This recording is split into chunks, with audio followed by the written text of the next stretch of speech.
So post-Christmas, with many of you now owning a shiny new VR headset, is a better time than ever to highlight some of the most important tips for new VR users that will save you replacing your headset in the near future, or just generally make your VR life far easier. This is my second Valve Index. This is a PSVR. This is a Oculus Rift S, and this is the Oculus Quest 2. I also work part-time at a VR media company, so I would like to say I'm at least somewhat qualified to make this video. Kind of. These are tips that I don't see enough people highlighting that are crucial to your headset's lifespan and general ease of use. Tip numero uno. Buy your games on Steam. At least if you're playing on anything other than the Quest. I probably shouldn't be holding the Quest for this example, but if you are on anything other than the Quest, make sure you buy your games on Steam. Steam is at the moment the most universally used platform for a lot of multiplayer VR games, and unfortunately quite a few multiplayer games on the Oculus store do not have crossplay with Steam. So I would suggest buying the majority of your VR games on Steam. This is also further added to by the fact that no matter what VR headset you use, all of them will work in some capacity on Steam VR. Whereas the same can't be said for Oculus unless you use something such as Revive, which is generally pretty hit or miss with performance, especially if you're on Index, with a lot of the Oculus exclusives running pretty poorly through Revive. Tip numero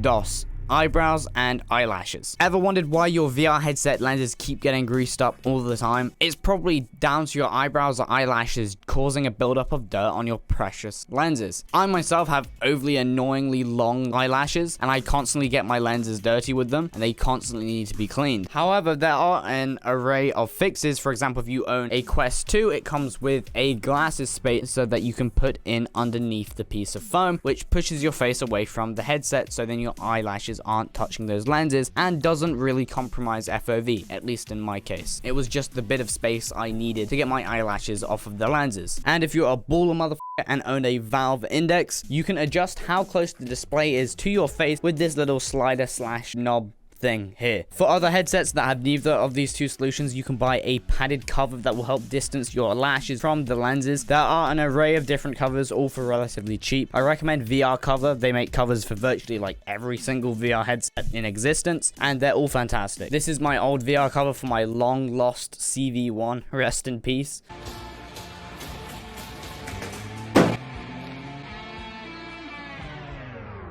Holy shit.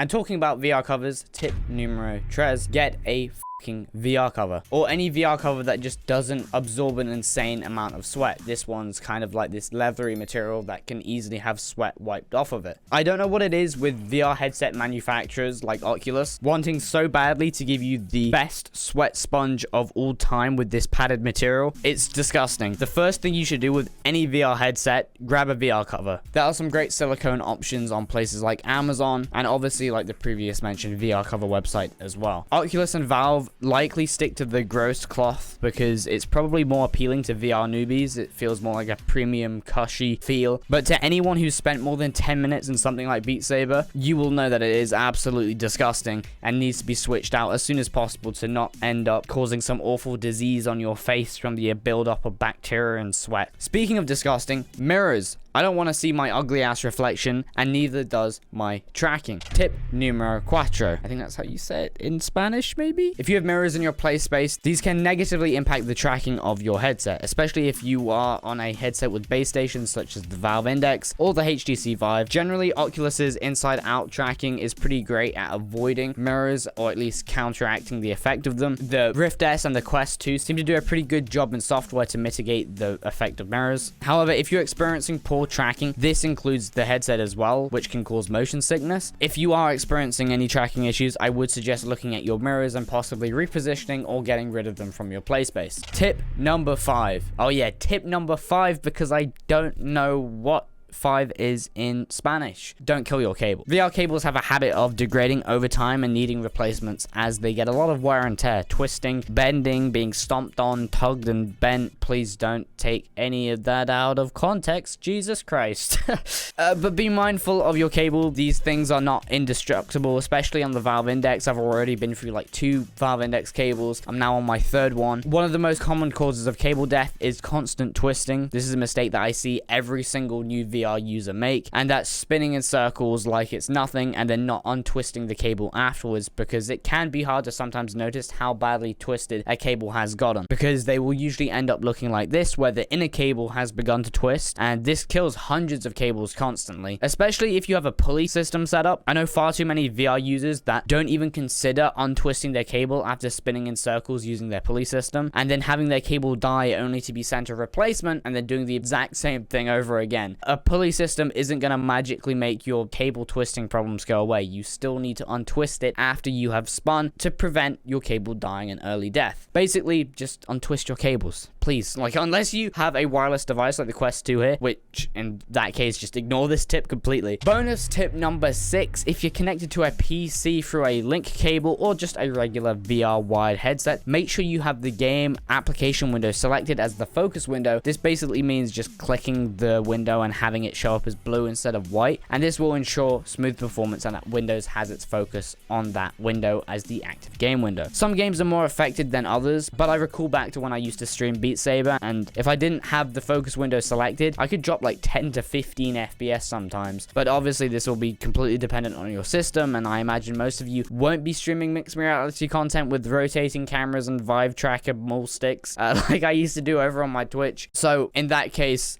this might not be a problem for you. Now for some honorable mentions. When adjusting your VR headset, it's important that it hangs on your head from the top strap and not just strapped to your face by using the rear adjustment. The top strap should be taking most of, if not all of, the weight of the headset, with the rear strap just holding it in place and preventing it from wobbling on your head. The VR face, as people have coined it, is generally caused by this. If your face looks like this after a play session, it's likely going to be due to over tightening the back of the headset to hold it up to your face, when in reality that top strap should be doing most of the work. You see how the top strap holds most of the weight? The rear strap just sort of holds it in place on my head. This top strap is taking most of the weight of the Quest 2. Another honorable mention is don't let your VR headset overheat. I mean, obviously don't let it overheat, but more specifically the lenses. Sometimes the lenses can have some sort of coating on them that when heated for long enough, that can peel off and create a permanent smudge on your display. Though this seems to be an issue almost exclusive to the Valve Index. Yay, another Valve Index problem.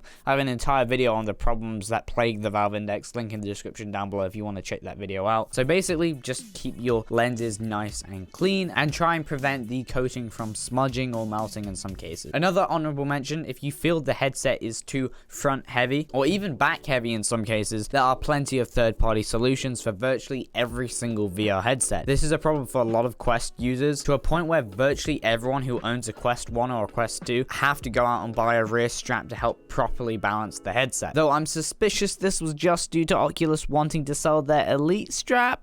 Hey, editing GetHip here, and because I'm such a professional at making these videos, I actually forgot one of the tips, so I'm going to throw it into this honorable mentions list, and that is motion sickness.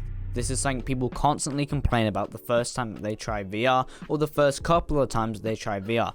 When you start VR, you will feel motion sick no matter what. This always happens, and you need to build up your VR legs, as the community calls it, to overcome this. Motion sickness will go away as you play for longer. For some people, it takes longer than others. The most common thing I see so many people doing is as soon as they feel motion sick, they think it's the end of the world, and then they instantly go out and look for why they are being motion sick. There are always people in my comments sections below my VR videos saying that they can't play VR because they get motion sick when they play. If you get motion sick when you play, it's because you haven't played enough. You need to play more VR games that move your character's body without moving you in real life. For example, Pavlov causes far more motion sickness than something like Beat Saber, where you're standing still.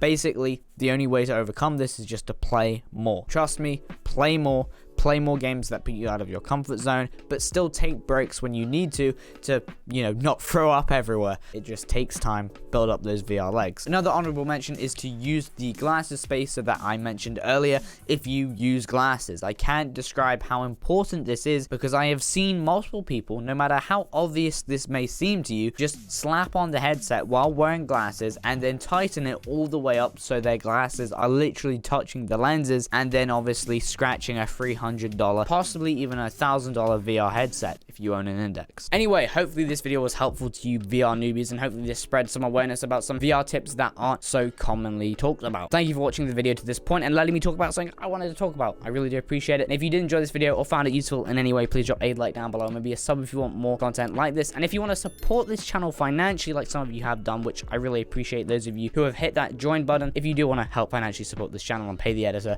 please hit that join button. It helps a lot going towards funding these videos. Thank you very much for watching to this point. I really do appreciate it. So anyway, I'm gonna hop back into my Quest 2 so I can get this review out. Subscribe to the channel if you want a review for this Quest 2, and I am mind blown by how good this thing is, especially compared to the Valve Index. So hit subscribe if you want to see me compare this thing next to the Valve Index and give my thoughts on it. Thank you. I appreciate you watching. I'll see you guys in the next one. Peace. Bye-bye. You guys gotta wait until this review. Like, you have no idea. This thing is like crazy. I can see everything right now. Like, the front cameras are so good. And I have hand tracking right now. I can like select with the hand track. This is amazing. Like, I can't wait to do a review on this thing. It is mind-blowingly good. And like, the resolution's so high. Like, it's possibly higher res than the Valve Index. I think it is. It looks like it might be. It's insane. And it's getting 120 hertz support soon, which is fucking bonkers. Anyway, I'm incredibly impressed by this thing. I can't wait to review it. Anyway, I'm gonna piss off now, and have a good day, stay safe, and thanks for watching the video. Okay, bye bye, see you, bye.